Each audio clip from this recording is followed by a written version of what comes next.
Um mendigo subiu no palco e fez uma plateia inteira chorar em silêncio. Às vezes, é preciso perder tudo para lembrar do que realmente importa. Essa história vai te levar por dois mundos que jamais deveriam se cruzar: o de um pianista milionário, vazio por dentro, e o de um homem esquecido, cuja dor guardava a melodia mais poderosa que alguém já ouviu. E se você acredita que a vida sempre encontra uma forma de ensinar, essa história é para você. Se chegou aqui por acaso, não sai sem se inscrever, porque tem histórias que te encontram quando você mais precisa. Naquela noite, ninguém esperava que o momento mais marcante da gala não viria dos holofotes, mas de alguém que nem sequer tinha convite. Enquanto flashes disparavam sobre vestidos caros e sorrisos treinados, um homem sujo, com as roupas rasgadas pelo tempo e pelo abandono, atravessou lentamente o tapete vermelho. Ele não gritava, não implorava. Só caminhava, como se estivesse procurando algo, ou alguém. E, por um segundo, todos pararam para observar. O que faz um homem aparentemente invisível escolher aparecer justo no lugar onde ninguém quer ver a verdade? E o que acontece quando o desconforto entra pela porta principal de um evento feito para disfarçar o que incomoda? A resposta está nos olhos. Porque naquela noite, nenhum olhar foi de compaixão. O que se viu foram expressões de nojo, surpresa e raiva. A presença dele ali não era um pedido de ajuda, era um espelho. E quase ninguém gostou do que viu refletido. Do alto da escadaria do Teatro Imperial, o pianista Lorenzo Cavallari observava a cena com o mesmo desprezo elegante que exibia nas entrevistas. Era o grande homenageado da noite, símbolo da excelência artística e da sofisticação nacional. Mas, ao ver o homem se aproximar da entrada, Lorenzo apenas ergueu a taça de espumante e murmurou para os colegas: "A arte atrai todo tipo de criatura, não é mesmo?" Risos. Um segurança desceu rapidamente, agarrou o homem pelo braço e o arrastou para fora, sob aplausos discretos e alívio generalizado. O homem não resistiu. Nem tentou falar.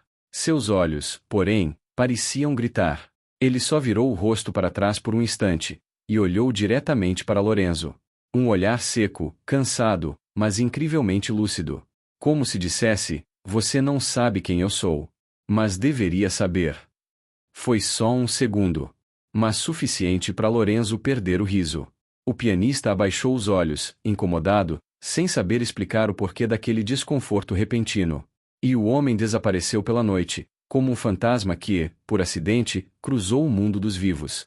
Ou talvez, como alguém que estava prestes a ser lembrado. 2 dias depois da gala, a cidade acordava com o céu acinzentado, como se o tempo também estivesse um pouco envergonhado. Lorenzo Cavallari, no entanto, seguia sua rotina intocável. No caminho para uma reunião com patrocinadores, foi surpreendido por uma ligação insistente de sua mãe, Dona Heloísa. Ele relutou em atender. Sabia que qualquer ligação dela envolvia alguma espécie de apelo emocional, coisa que ele detestava lidar. "Só preciso de meia hora do seu tempo. Você me prometeu, Lorenzo." Ela estava firme, como sempre. O tipo de firmeza que só uma mãe carrega quando já conhece as desculpas do filho antes mesmo de ouvi-las. Cortando a rota de seu motorista, Lorenzo aceitou o pedido e foi deixado discretamente em frente a uma construção modesta no centro velho da cidade. A fachada era simples, com uma pintura desgastada e um letreiro apagado: "Casa Esperança." Um grupo pequeno de voluntários ajudava a organizar refeições e distribuir roupas. Nada daquilo combinava com seu blazer de alfaiataria italiana, mas, por respeito à mãe, entrou. Lá dentro, o cheiro de café forte misturado ao sabão das roupas lavadas criava um tipo de acolhimento que ele não conhecia. Tudo parecia improvisado, mas carregava uma organização silenciosa, feita por quem aprende a sobreviver com pouco. E, no meio daquele cenário, sentado em frente a um piano desafinado num canto da sala, estava ele. O mesmo homem que havia sido arrastado da escadaria do teatro. Lorenzo parou, como se tivesse levado um tapa invisível. O homem tinha agora roupas limpas, um rosto menos sujo, mas ainda marcado por linhas duras. Estava com os olhos fechados, as mãos descansando sobre as teclas, como se estivesse esperando algo, ou alguém. Dona Heloísa se aproximou sorrindo. "Este é o André. Chegou ontem. Disse que já tocou piano, mas eu só acreditei depois que ele tocou de verdade." Lorenzo não respondeu. Ficou parado, observando. O homem abriu os olhos e, ao reconhecê-lo, não esboçou surpresa. Nenhuma raiva, nenhuma palavra atravessada. Só o mesmo olhar da escadaria, direto, firme, incômodo. Então, agora é você que me observa, disse André, com uma voz rouca e baixa, mas sem amargura. Lorenzo tentou sorrir, mas não conseguiu. Sentia o estômago revirar. Você já me viu tocar? Antes? Sim. Anos atrás. Eu estava no público. Agora, nem sei se isso importa mais. A conversa foi interrompida por um dos voluntários pedindo ajuda com uma caixa. André se levantou, caminhando com um leve arrastar nos pés. O silêncio que ficou entre os dois parecia mais barulhento do que qualquer melodia. Lorenzo se virou para a mãe. Por que você me trouxe aqui? Por que às vezes você esquece que existem pessoas além do seu próprio reflexo? Lorenzo quis discutir, mas algo o impediu. Talvez fosse a maneira como André havia tocado seu orgulho sem levantar a voz. Ou talvez fosse aquele piano velho. O mesmo piano que, horas depois, ele ouviria ganhando vida. Já era fim de tarde quando Lorenzo voltou à ONG, sozinho. A porta estava entreaberta, e ele entrou sem fazer barulho. André estava novamente ao piano, mas agora tocava. Uma melodia lenta, melancólica, feita de notas quase quebradas. Era o tipo de som que não enchia um teatro, mas preenchia uma sala inteira com emoção. Lorenzo sentou-se em silêncio, ouvindo cada nota como se ouvisse alguém falando uma língua esquecida. Quando André terminou, ficou em silêncio por alguns segundos antes de perguntar: por que parou? A vida parou primeiro. Eu só segui o ritmo. O pianista profissional se aproximou do instrumento, passou a mão pelas teclas com cuidado. Você não deveria estar aqui. Você também não. Ambos se encararam por um instante, e pela primeira vez Lorenzo se sentiu desconfortável em sua própria pele. Havia talento ali. Havia história. Havia algo que ele não entendia, e odiava não entender. O que você quer? Perguntou Lorenzo, direto. Nada. Já perdi o que queria. Agora só toco quando me sobra vontade. Lorenzo, acostumado a controlar palcos, plateias e contratos, não sabia como controlar aquilo. Mas alguma coisa dentro dele dizia que não poderia simplesmente ir embora. André tinha algo que Lorenzo havia perdido há muito tempo e nem sabia que sentia falta: verdade. Naquele lugar simples, entre paredes descascadas e instrumentos desafinados, nascia um desconforto que Lorenzo ainda não sabia nomear. Mas sentia. E não estava mais tão certo de que queria que aquilo desaparecesse. Lorenzo começou a voltar à Casa Esperança com uma frequência que nem ele mesmo conseguia justificar. No início, dizia para si que era apenas curiosidade. Depois, passou a dizer que era pesquisa. Mas, no fundo, ele sabia. Havia algo em André que o desconcertava, o desafiava, e que ele ainda não compreendia. Nos dias seguintes, observava André entre os intervalos das aulas de música voluntárias que Dona Heloísa promovia ali dentro. O homem passava o tempo ajudando na cozinha, limpando o quintal, consertando instrumentos quebrados, sempre em silêncio, com um cuidado que Lorenzo não esperava ver. Às vezes, tocava por poucos minutos, sozinho, e parava sem aviso. Não era exibição. Era sobrevivência. Numa dessas tardes, Lorenzo se aproximou com uma garrafa de água e 2 copos descartáveis. Estendeu um deles. Tem algo nas suas mãos. Quando você toca, parece que não é só música. André aceitou a água, sem olhar. Por que não é? É o que sobrou depois do que foi embora. Era o tipo de resposta que ficava martelando na cabeça por horas. Lorenzo, acostumado com entrevistas controladas e respostas ensaiadas, se via desarmado diante daquela simplicidade carregada de dor. Alguns dias depois, Heloísa puxou o filho de lado. Você sabia que ele já foi famoso? Famoso? Ele? Sim. Nos anos 90, era um dos nomes mais promissores da música erudita. Chamavam ele de André Luz. Lorenzo congelou. Aquilo não era um nome qualquer. Ele se lembrava vagamente de ouvir esse nome na infância. Um pianista brasileiro que encantava palcos na Europa, cotado para grandes orquestras internacionais. E, depois, nada. Sumiu. Naquela noite, Lorenzo pesquisou. Buscou arquivos antigos, revistas esquecidas. E lá estava André. Jovem, elegante, de terno bem cortado e olhos cheios de futuro. Em uma das reportagens, uma frase se destacava: a música é meu único lar. Mas logo após os anos de destaque, Os registros paravam. Era como se ele tivesse sido apagado. Nenhuma nota, nenhum escândalo, nenhum encerramento oficial de carreira. Só um silêncio pesado. Lorenzo foi dormir com o rosto daquele jovem André na cabeça, e acordou com a mesma imagem. No dia seguinte, decidiu perguntar: por que você parou de tocar? André olhou para ele, como quem pondera se vale a pena reabrir uma porta antiga.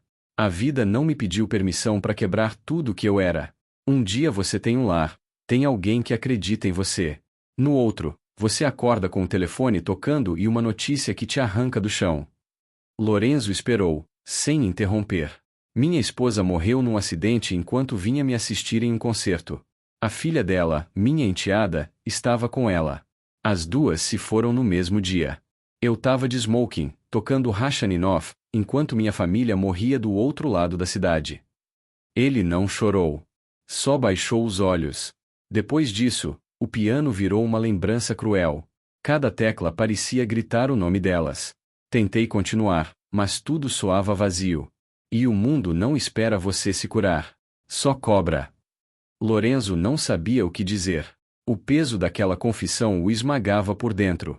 Ele, que sempre foi aplaudido por sua técnica impecável, nunca havia parado para entender o que significava tocar com o coração quebrado. E por que agora? Por que voltou a tocar aqui, nesse lugar? Por que ninguém espera nada de mim aqui? Posso tocar sem ser um espetáculo. E às vezes, isso é o que salva. Naquela noite, Lorenzo voltou para casa em silêncio. Pela primeira vez, começou a questionar o motivo pelo qual tocava. Seria por amor? Ou por vaidade? E se algum dia tudo aquilo lhe fosse arrancado, o que sobraria? Enquanto encarava seu piano de cauda na sala ampla e vazia, percebeu algo que o incomodou profundamente. Ele não conseguia lembrar da última vez que havia tocado sem pensar em aplauso, prestígio ou contratos. No dia seguinte, chegou mais cedo à Casa Esperança. Encontrou André limpando as teclas com um pano úmido. Lorenzo se aproximou. Quero aprender a tocar de novo. Mas de verdade, como você. André deu uma risada leve, como se achasse graça na ideia de ensinar algo a alguém como Lorenzo. Você não precisa de mim para isso. Preciso sim. Porque eu aprendi a tocar o piano. Mas esqueci como se toca as pessoas. André não respondeu. Só olhou para o instrumento, depois para Lorenzo, e pela primeira vez, sorriu de verdade. Não havia ironia naquele sorriso. Era como se, naquele momento, algo tivesse sido entendido entre os dois, sem precisar de mais nenhuma nota. Os dias seguintes foram diferentes. Lorenzo já não passava pela Casa Esperança como visitante, mas como alguém em busca de algo que tinha deixado para trás. Começou a tocar ao lado de André em alguns fins de tarde, em silêncio, como se os dois conversassem através das teclas.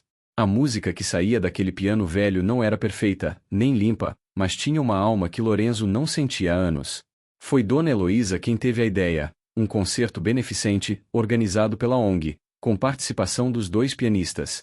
A renda iria ajudar na reforma do espaço e na compra de mais instrumentos para as aulas de música. Quando sugeriu isso, Lorenzo hesitou. Aquilo poderia ser uma chance de mostrar ao público que ele ainda tinha algo novo. A imagem de um artista renomado tocando ao lado de alguém que superou tudo era, sem dúvida, poderosa. E o mundo adorava histórias assim. André, por outro lado, demorou mais a aceitar. Não gostava da ideia de palco, de luz, de olhar. Disse que não sabia mais lidar com plateias. Que sua música agora era algo íntimo. Lorenzo insistiu. Disse que o mundo precisava ouvir aquilo. Disse que era por uma boa causa. Ou é pela sua imagem? André perguntou, direto. Lorenzo ficou em silêncio por alguns segundos, antes de responder. Talvez pelas duas. Mas isso precisa acontecer. O clima entre eles mudou. Não em briga, mas em distância. André sabia que Lorenzo era talentoso, mas via nele o reflexo de algo que o havia afastado da música por tantos anos, a vaidade. Não era sobre o som, mas sobre o aplauso. E isso machucava mais do que ele queria admitir. Mesmo assim, cedeu. Impôs uma condição: ele só tocaria se não fosse anunciado. Nada de entrevistas, nada de nome nos cartazes. Ele queria estar no palco como um anônimo. Apenas isso. Lorenzo concordou, por conveniência ou respeito, nem ele sabia. O evento foi marcado para dali a 3 semanas. A divulgação correu rápido, principalmente quando o nome de Lorenzo Cavallari apareceu como atração principal de um concerto beneficente em um bairro esquecido pela cidade. Os ingressos esgotaram em 2 dias. No ensaio geral, Lorenzo chegou com uma equipe de fotógrafos. Queria registrar os bastidores, mostrar o lado social do projeto. Quando André viu as câmeras, largou o piano e foi direto até ele. Você prometeu. É só registro. Nada vai ser divulgado sem sua autorização. Não é sobre isso. É sobre o que você está fazendo com isso. André foi embora naquele dia sem dizer mais nada. Lorenzo ficou ali, olhando para o piano vazio, tentando entender o que, de fato, estava tentando provar com tudo aquilo. Na noite anterior ao concerto, Lorenzo apareceu na Casa Esperança mais tarde que o costume. André estava sentado no quintal, olhando para o céu encoberto. Você acha que eu sou um impostor? Lorenzo perguntou. André demorou para responder. Acho que você se perdeu. E tá tentando encontrar um atalho de volta. E tocar com você seria esse atalho? Tocar comigo não vai te fazer alguém melhor. Mas talvez te lembre de quem você era quando começou. Lorenzo respirou fundo. Olhou para as mãos. Elas já tinham ganhado prêmios, contratos, aplausos em 4 continentes. Mas, naquele momento, pareciam vazias. Ele percebeu que queria tocar com André por um motivo que não sabia nomear, só sentia. E que aquilo não cabia numa entrevista ou em uma postagem com hashtag. Se você não quiser mais tocar, eu entendo. Eu vou estar lá. Mas só se for de verdade.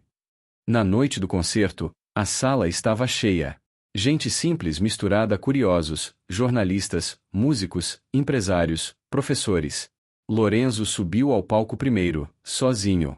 Começou com uma peça autoral. Técnica impecável, dedos leves, aplausos fortes. Mas seu olhar buscava o lado do palco. Quando André entrou, não houve anúncio. Ele se sentou calmamente, olhou para Lorenzo, e começou a tocar. A plateia silenciou. Era uma melodia simples, quase infantil, mas carregada de sentimento. Lorenzo entrou no compasso, acompanhando, e logo estavam os dois ali, em perfeita harmonia. Não havia holofotes em André, nem fotos. Mas havia lágrimas. Gente de pé.